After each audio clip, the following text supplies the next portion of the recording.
मैं Ashok Sharma, mathematics faculty, अधिगम शिक्षण संस्थान जयपुर। अधिगम के निःशुल्क यूट्यूब चैनल पर आप सबका स्वागत करता हूं, अभिनंदन करता हूं और आशा करता हूं आप अपने घर पे स्वस्थ होंगे और प्रसन्न होंगे। जैसा कि आपको पता है, अंक गणित की पिछली क्लास में हमने शुरुआत की थी और इकाई अंक के संदर्भ में हमने चर्चा की थी, उसी को आगे बढ़ा रहे। तो इकाई अंक की जो हमने कल तक चर्चा कर ली थी, उसकी स्थिति ये थी, हमने प्लस का उदाहरण भी लिया था, माइनस का भी लिया, गुणा का भी, भाग का भी, और फिर हम उदाहरण ले रहे थे घातों के रूप में। ये हमारी दूसरी क्लास है। एक क्लास में हमने प्लस, माइनस, इनटू, भाग, घात आदि के संदर्भ में चर्चा कर ली थी।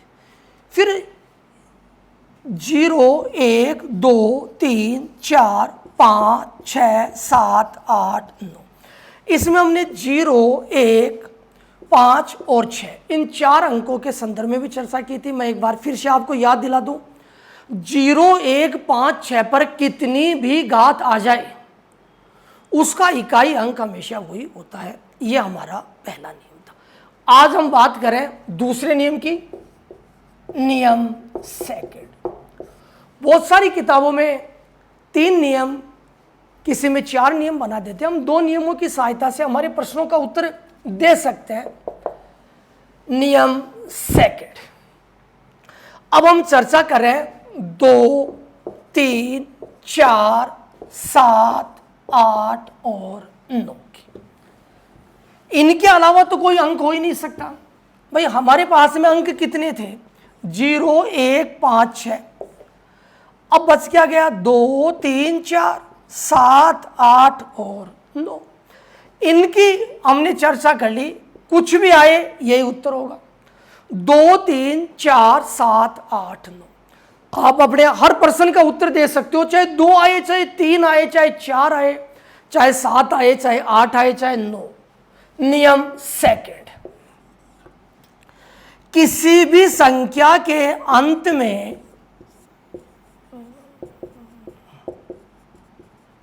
किसी भी संख्या के अंत में 2, 3, 4, 7, 8 व 9, किसी भी संख्या के अंत में 2, 3, 4, 7, 8 व 9 आ जाए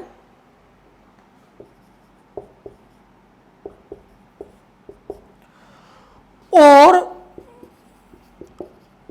उसके इकाई अंक का पता लगाना हो। किसी भी संख्या के अंत में 2, 3, 4, 7, 8 व 9 आ जाए और उसके इकाई अंक का पता लगाना हो, तो हमेशा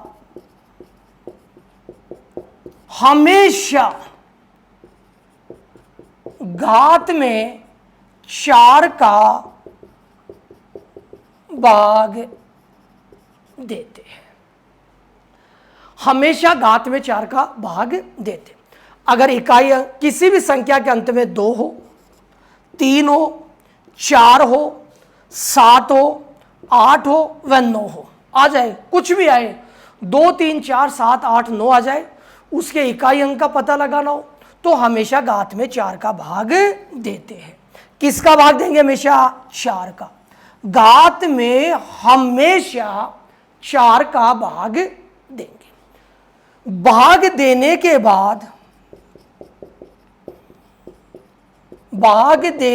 बाद जो भी शेष बच जाए, भाग देने के बाद जो भी शेष बच जाए उसे घात के स्थान पर लिख देते हैं। उसे घात के स्थान पर लिख देते हैं। किसी भी संख्या के अंत में 2, 3, 4, 7, 8 व 9 आ जाए उसके इकाई अंक का पता लगाना हो तो हमेशा घात में 4 का भाग देते हैं। भाग देने के बाद जो भी शेष बच जाए उसे घात के स्थान पर लिख देते हैं। अब मान लो हमने 22 की घात 13 का इकाई अंक क्या होगा। तो सबसे पहले तो ये देखो, या इकाई का अंक क्या है 2, इसमें कितनी घात है 13। बताओ किसी भी संख्या के अंत में 2 आए, 3 आए, 4 आए, 7 आए, 8 आए, 9 आ जाए और उसके इकाई अंक का पता लगाना हो तो हमेशा घात में 4 का भाग देते हैं। भाग देने के बाद जो भी शेष बच जाए उसे घात के स्थान पर लिख दे दो। अब बताओ हमेशा घात में किसका भाग देंगे 4 का। बताओ यहां कितनी घात है 13। 13 में किसका भाग दिया 4 का, 4 तिया 12, कितना बच गया 1। अब बताओ जो भी शेष बच जाए, बताओ यहां कितना शेष बचा 1, उसे घात के स्थान पर लिख दो। यानी अब यहां हम 13 न लिख करके क्या लिखेंगे 1। बताओ हमारा इकाई का अंक क्या होगा 2। कैसा भी प्रश्न हो, चाहे 2 हो, चाहे 3 हो, चाहे 4 हो, चाहे 7 हो, चाहे 8 हो, वह 9, हमेशा घात में 4 का भाग देते हैं। भाग देने के बाद जो भी शेष बच जाए उसे घात के स्थान पर लिख देते हैं। अब बच्चे के मन में प्रश्न है, बोले गुरुजी कुछ शेष नहीं बचे तो। बिल्कुल सही है, ऐसा भी हो सकता है। अब मान लो 2 की घात 20। अब आप कहोगे 20 में 4 का भाग दिया, शेष तो बचा ही नहीं। और जब शेष बचा नहीं तो हम क्या लिखें। आप पहले तो ये देखो कि 4 का भाग ही क्यों देते हैं, रटना नहीं है, समझना है। बोले 4 का भाग देते हम दे लेंगे, 4 का ही क्यों देते हैं, हमेशा 4 का ही क्यों देते हैं। अब कोई भी संख्या लिख के देखो, जैसे हमने लिखा 3 3 3 3 3। अब किसी भी संख्या को गुणा करना, ये सबसे पहले 3 है। अब देखो 1 2 3 4, आप गुणनफल कर लो 3 ही मिलेगा। 3 तिया 9, 9 ती 27, 27 को 3 से 81, 81 को 3 से 243। यानी जो पहली स्थिति होती है, ये पहले यहां 3 है। अब देखो 1 2 3 4, ये 5वें नंबर पे वो स्थिति बन जाती है। आप चाहे 2 का उदाहरण ले लो, 2 2 2 2 2। इसका मतलब 1 2 3 4 यहां तक ये हमेशा समान स्थिति बना देता है और आगे वहीं से शुरुआत हो जाती है। यहां सबसे पहले क्या था 3। अब देखो ये 3 3 3 3, 3 तिया 9, 9 ती 27, 27 ती 81, 243। ये लो फिर इकाई का अंक 3 आ गया। इसका मतलब 1 2 3 4 यहां तक तो ये समाप्त हो गए। 3 3 3 3 1 और ये लो फिर 3 आ गया। बच्चा कहेगा कि क्या ऐसा 2 में भी संभव है। ये लो 2 की बात करें, 2 2 2 2 2, यहां क्या है 2। अब देखो 2 दूनी 4, 4 दूनी 8, 8 दूनी 16, 16 दूनी 32। बोलो यहां क्या था 2 और यहां भी क्या है 2। आप कोई भी लिख सकते हो, 2 भी लिख सकते हो, 3 भी ले सकते हो, 4 भी ले सकते हो, 7 भी ले सकते हो, 8 भी ले सकते हो और 9 भी ले सकते हो। हमेशा इनमें जब भी इकाई अंक के लिए कहा जाए, घात में हमेशा 4 का भाग देते हैं। भाग देने के बाद जो भी शेष बचे उसे घात के स्थान पर लिख देते हैं। तो ये तो हमने सीख लिया कि 4 का ही भाग देंगे और भाग देने के बाद जो भी शेष बचे उसे घात के स्थान पर लिख देंगे। मान लो शेष कुछ नहीं बचे तो किसी भी संख्या के अंत में 2 3 4 7 8 व 9 आ जाए, उसके इकाई अंक का पता लगाना हो तो हमेशा घात में 4 का भाग देते हैं। भाग देने के बाद जो भी शेष बच जाए उसे घात के स्थान पर लिख देते हैं। यदि शेष कुछ भी नहीं बचे यानी शून्य आ जाए तो ऐसी स्थिति में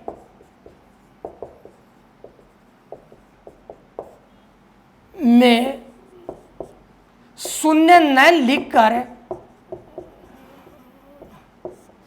4 लिख देते हैं।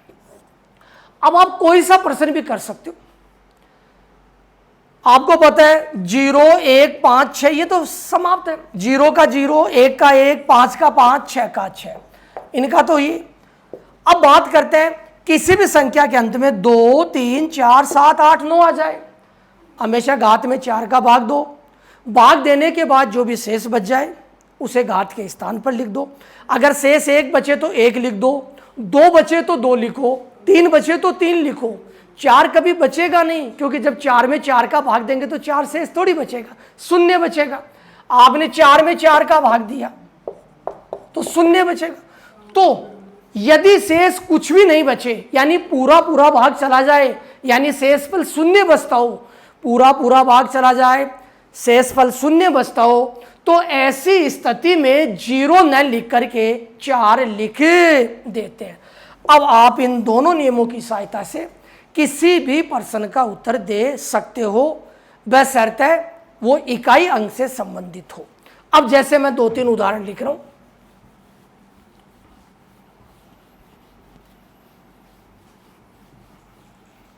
मैंने एक उदाहरण लिया 2 की घात 5। बच्चे के मन में संदेह, बोले गुरुजी 4 का भाग दिया, पता नहीं मेरा उत्तर गलत हो जाए या मैं विचलित हो जाऊं। ऐसा कुछ नहीं है, कोई बात नहीं। ये 2, 2, 2, 2, 2, 2 दूनी 4, 4 दूनी 8, 8 दूनी 16, 16 दूनी 32। बोलो इकाई अंक क्या आया? 2। अब हम देखते हैं, हमने नियम क्या सीखा? घात में 4 का भाग। बताओ यहां घात कितनी है? 5। किसका भाग देंगे? 4 का। किसका भाग देंगे? 4 का। किस में देंगे? घात में। हमेशा घात में 4 का भाग ही देते हैं। और भाग देने के बाद जो भी शेष बचे, बताओ यहां कितना शेष बचा? 1, उसको घात के स्थान पर लिख देते हैं। अब बताओ 2 की घात 1 का मतलब क्या हो गया? 2। बोलो यहां इकाई का अंक क्या आया? 2। और यहां भी इकाई का अंक क्या आया? 2। तो कैसा भी उदाहरण आए हम कर सकते हैं। ये 2 का उदाहरण है, एक हम 3 का लेते हैं।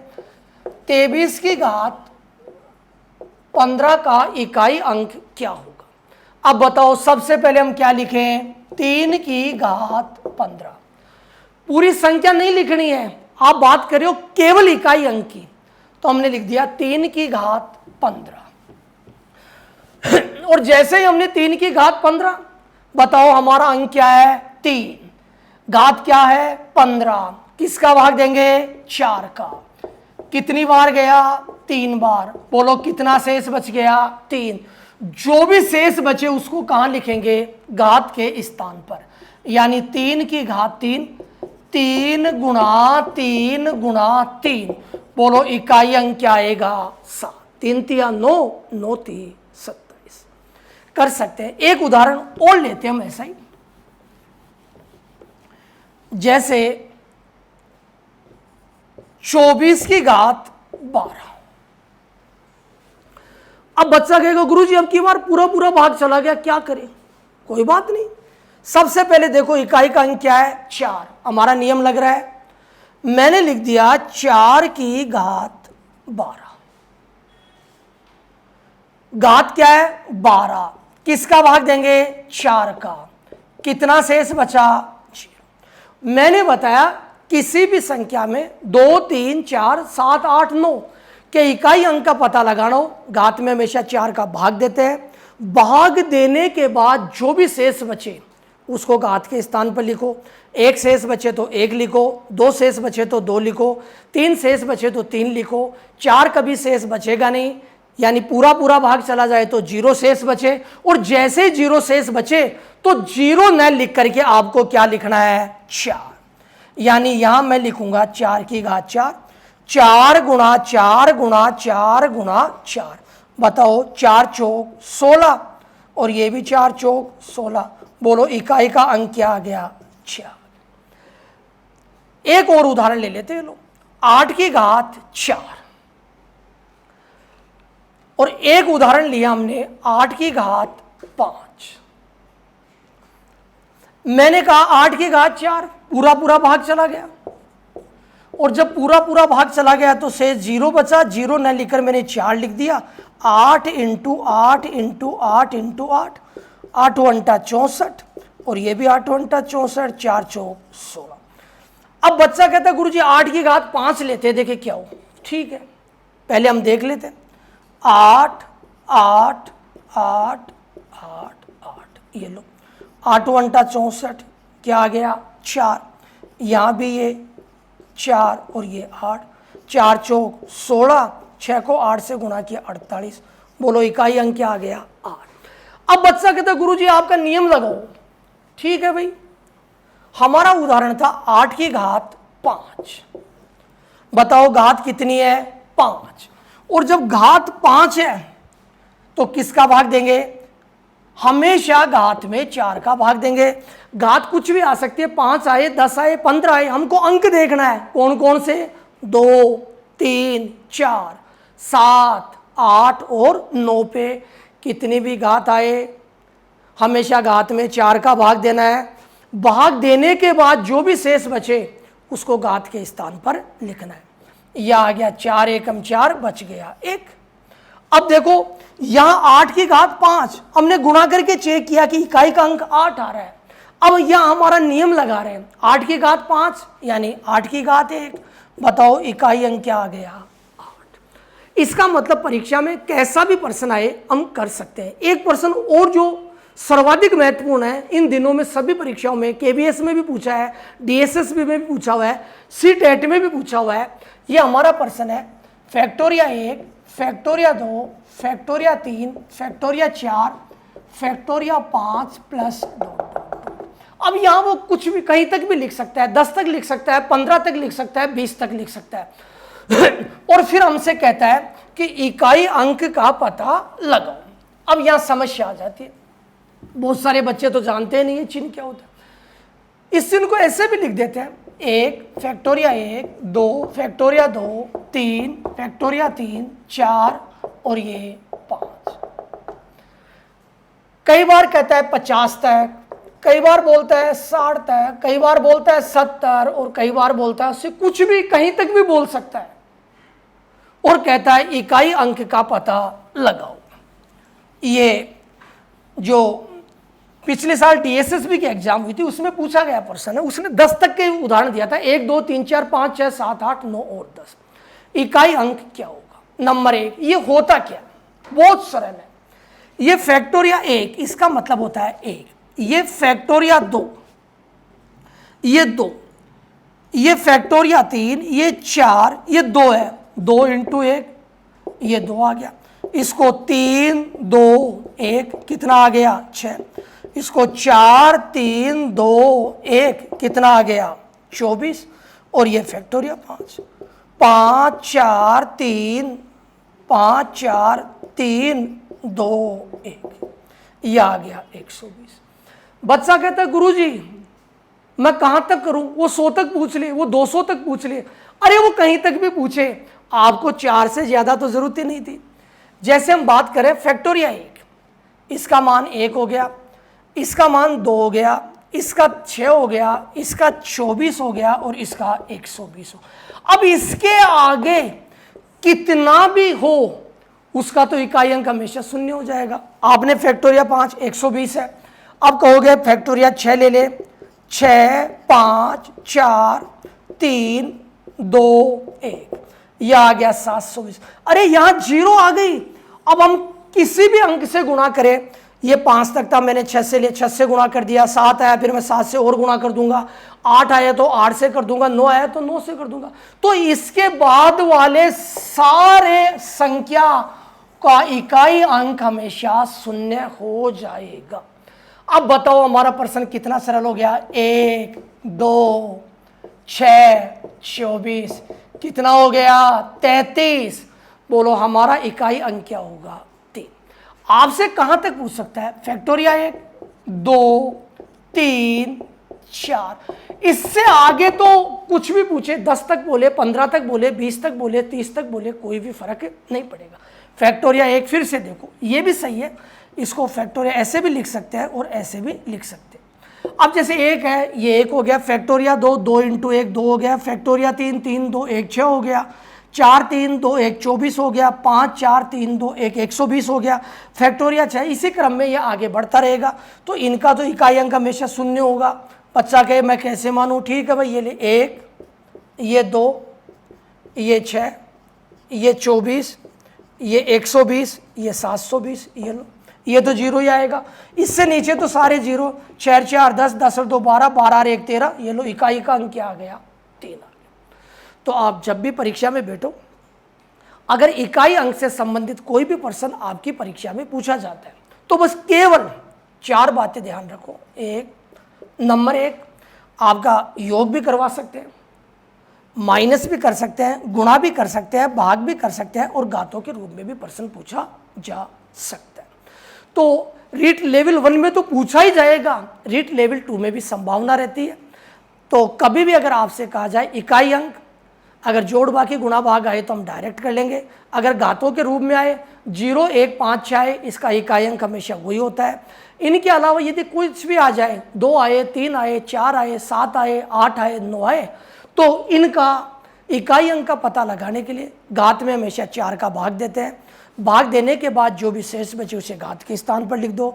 अगर 1 शेष बचे तो 1 लिख दो, 2 शेष बचे तो 2 लिख दो, 3 शेष बचे तो 3 लिख दो, 4 शेष बचे तो 4 कभी भी बचेगा नहीं। अब जैसे ही मैंने बोला 4 शेष बचे, बच्चे लिखने लगे, बोले 4 शेष कैसे बचेगा? 4 कभी शेष बचेगा नहीं। जब भी 4 का भाग देंगे तो 1 बचेगा या 2 बचेगा या 3। जैसे ही 4 का भाग देंगे तो क्या शेष बचेगा? 0। और 0 के स्थान पे हम क्या लिख देंगे? 4। इससे इकाई अंक का पता लगा सकते हैं। संख्याएं वही लिखी जाती है जो संभव होती है। कभी भी कोई प्रश्न ऐसा दशमलव संख्या के रूप में नहीं आता है। अगर हरों में कोई प्रश्न आता है तो जो भी हर होता है वो अंश की किसी न किसी संख्या से कट जाता है। इस तरीके से हमने इकाई अंक की शुरुआत की थी। हमारा चैप्टर पूरा हो गया और मैं आशा करता हूँ आप सबने वीडियो देखा होगा और इकाई अंक से संबंधित सारी समस्याओं का समाधान हो गया होगा। फिर भी अगर आपको लगता है, आपके मन में कोई संदेह या किसी भी प्रकार का कोई प्रश्न बनता है तो हमारे जो भी कमेंट्स बॉक्स है आप उसमें डाल सकते हो। और अधिकतर बच्चे जो मेरे से ऑनलाइन जुड़े हुए हैं वो उसमें भी अपना प्रश्न डाल सकते हैं। मैं आपके हर प्रश्न का समाधान करूंगा। अब ध्यान रखो, हमने केवल इकाई अंक की शुरुआत की थी। हमारा जो उद्देश्य है वो यह है कि इकाई अंक के साथ में शेषफल करते ही हम प्रतिशत की शुरुआत करेंगे। और यकीन मानिए, जिस दिन हम प्रतिशत, लाभ हानि, सरल ब्याज और चक्रवृद्धि ब्याज पढ़ेंगे तो ये मान के चलो आपको पेन की कभी जरूरत ही नहीं पड़ेगी। केवल इकाई अंक और शेषफल शुरुआत में इसलिए ले रहे हैं क्योंकि बच्चा शेषफल से ज्यादा चिंतित है। मैंने बच्चों से पूछा था जो मेरे से जुड़े हुए हैं, बोले पहले कौन सा चैप्टर कराऊं? बोले गुरुजी शुरुआत में इकाई अंक और शेषफल कराओ, इसके बाद में फिर आप प्रतिशत से शुरुआत कर देना। तो हम अगली क्लास में शेषफल का पता लगाएंगे। बहुत सारी बड़ी घात होंगी, उसमें हम भाग देंगे, उसमें हमारा रिमाइंडर शेषफल क्या होगा और उसके बाद में हम जो हमारा आधार स्तंभ है जिस पे गणित टिकी हुई है उससे हम शुरुआत करेंगे प्रतिशत, क्योंकि प्रतिशत का संबंध होता है लाभ हानि से, लाभ हानि का संबंध होगा सरल ब्याज से और सरल ब्याज का संबंध होगा चक्रवृद्धि ब्याज से। और जैसे ही हमारे बड़े चैप्टर समाप्त हो जाएंगे, हर चैप्टर के नीचे आपको हमारे टेस्ट पेपर के रूप में 10, 15, 20% भी मिलेंगे। Thank you. बाकी सब करेंगे नेक्स्ट क्लास में।